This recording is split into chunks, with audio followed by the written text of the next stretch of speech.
Hello everyone, welcome back to our channel. A big thank you to all my subscribers. If you haven't already, don't forget to hit the subscribe button.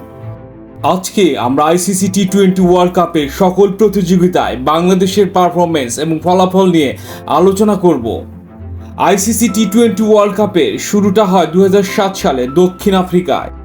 মাত্র 13 দিনের এই প্রতিযোগিতায় মোট 12টি দল অংশগ্রহণ করে। এতে পাকিস্তানকে হারিয়ে প্রথমবারের মতো শিরোপা জয়লাভ করে ভারত।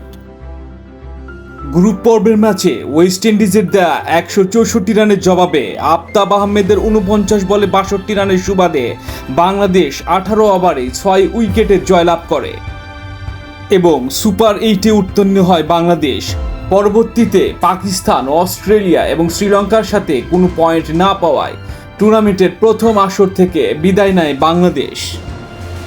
2009 সালে ইংল্যান্ডে অনুষ্ঠিত হয় প্রতিযোগিতাটির দ্বিতীয় আসর। গ্রুপ পর্বে মাশরাফির 16 বলে 33 রানের ইনিংসে ভর করে 137 রান করলেও নাইল ওব্রায়ানের মারমুখী ব্যাটিংয়ে আয়ারল্যান্ডের কাছে 6 উইকেটে পরাজিত হয় বাংলাদেশ। কোনো ম্যাচেই জয়লাভ না করায় গ্রুপ পর্ব থেকে বিদায় নেয় বাংলাদেশ। এই টুর্নামেন্টে শ্রীলঙ্কাকে 8 উইকেটে হারিয়ে প্রথমবারের মতো শিরোপা ঘরে তোলে পাকিস্তান। টুর্নামেন্টের তৃতীয় আসরটি বসে 2010 সালে ওয়েস্ট ইন্ডিজে। গ্রুপ পর্বে মাটি অস্ট্রেলিয়া এবং পাকিস্তানের সাথে কোনো ম্যাচেই পাত্তা পায় না বাংলাদেশ। ফলাফল এবারও গ্রুপ পর্ব থেকে বিদায়। ফাইনাল ম্যাচে অস্ট্রেলিয়াকে 7 উইকেটে পরাজিত করে ইংল্যান্ড প্রথমবারের মতো আইসিসির কোনো প্রতিযোগিতায় জয়লাভ করে। 2012 সালে টুর্নামেন্টের চতুর্থ আসরটি বসে শ্রীলঙ্কায়। গ্রুপ ডিতে পাকিস্তানের সাথে 8 উইকেট এবং নিউজিল্যান্ডের সাথে 59 রানের শোচনীয় পরাজয় নিয়ে গ্রুপ পর্ব থেকে বিদায় নেয় বাংলাদেশ। পাকিস্তানের বিপক্ষে সাকিব আল হাসানের 54 বলে 84 রানের ইনিংসে ভর করে 175 রান সংগ্রহ করলেও ইমরান নাজিরের 36 বলে 72 রানের ইনিংসে বাংলাদেশ 8 উইকেটে পরাজিত হয়।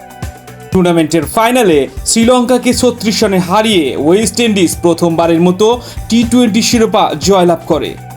4 ছক্কা হই হই বল গড়িয়া গেল কই, 4 ছক্কা হই হই বল গড়িয়া গেল কই। বিশ্বকাপের পঞ্চম আসরটি আয়োজন করে স্বাগতিক হিসেবে বাংলাদেশ এবং এই অফিসিয়াল থিম সংটি সবার কাছে বেশ জনপ্রিয়তা অর্জন করে।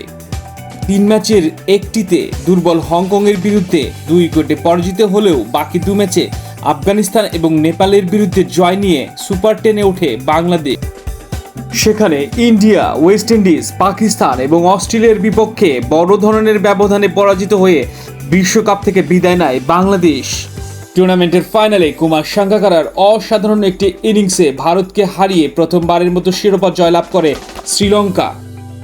2016 সালে প্রতিযোগিতাটির 6তম আসর বসে ভারতে। গ্রুপ পর্ব হতে সুপার 10-এ ওঠার গুরুত্বপূর্ণ 3 ম্যাচের একটি বৃষ্টিতে পরিত্যক্ত হলেও বাকি 2 ম্যাচে জয়লাভ করে বাংলাদেশ।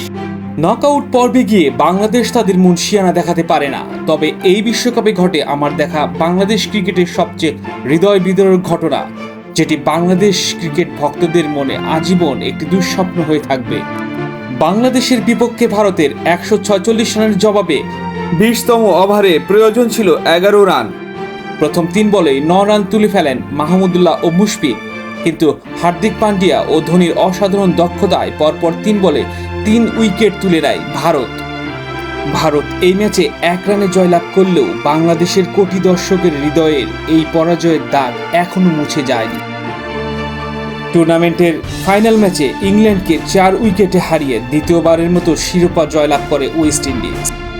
তবে টুর্নামেন্টে বাংলাদেশি কোনো ক্রিকেটার হিসেবে তামিম ইকবাল 24টি 4 এবং 14টি ছক্কার মাধ্যমে সর্বোচ্চ 295 রান সংগ্রহ করেন। এবার প্রতিযোগিতাটির 7ম আসর, যেটি অনুষ্ঠিত হয় 2021 সালে ওমান ও সংযুক্ত আরব আমিরাতে। স্কটল্যান্ডের বিপক্ষে 6 রানের হারের পরও 3 ম্যাচের 2টিতে জয় নিয়ে সুপার 12-এ ওঠে বাংলাদেশ দল। সেখানে England, Australia, south Africa, Sri Lanka এবং ওয়েস্ট ইন্ডিজের বিপক্ষে পরাজিত হয়ে গ্রুপ পর্ব থেকে বিদায় নেয় বাংলাদেশ দল। ওয়েস্ট ইন্ডিজের করা 142 রানের জবাবে 20তম ওভারে প্রয়োজন ছিল 13 রান। সেখানে আফিফ ও মাহমুদুল্লাহ রিয়াদ নেন 9 রান। অ্যান্ড্রু রাসেলের করা সে ওভারের শেষ বলে 0 রান নিলে ওয়েস্ট ইন্ডিজ 3 রানে জয়ী হয়। 2022 সালে প্রতিযোগিতাটির 8ম আসর অনুষ্ঠিত হয় অস্ট্রেলিয়ায়। বাংলাদেশ দল জিম্বাবুয়ে ও নেদারল্যান্ডের বিপক্ষে জয় পেলেও ভারত, পাকিস্তান এবং সাউথ আফ্রিকার বিপক্ষে পরাজিত হয়ে টুর্নামেন্ট থেকে বিদায় নেয়। টুর্নামেন্টের ফাইনাল ম্যাচে পাকিস্তানের 137 রানের জবাবে 5 উইকেটে জয়লাভ করে বর্তমান চ্যাম্পিয়ন হওয়ার গৌরব অর্জন করে ইংল্যান্ড। 2024 সালে টি-20 ওয়ার্ল্ড কাপের গ্রুপ পর্বে বাংলাদেশ মুখোমুখি হবে শ্রীলঙ্কা, সাউথ আফ্রিকা, নেদারল্যান্ডস এবং নেপালের বিপক্ষে।